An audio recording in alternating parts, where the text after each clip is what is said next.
How to turn off ghost mode on Snapchat app. Hello guys, so in this video I'm going to show you how to turn off the ghost mode on Snapchat app. So first thing you have to do is go to Snapchat.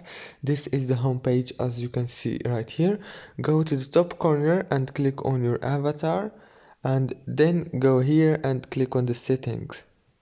After you click on settings, now scroll down until you find see my location option. Click on it, and right here you can turn off the ghost mode from here by clicking on it and click enable location. Very easy and fast. Please, if this video was helpful, don't forget to like and subscribe, and thank you so much for watching this video until the end. See you later.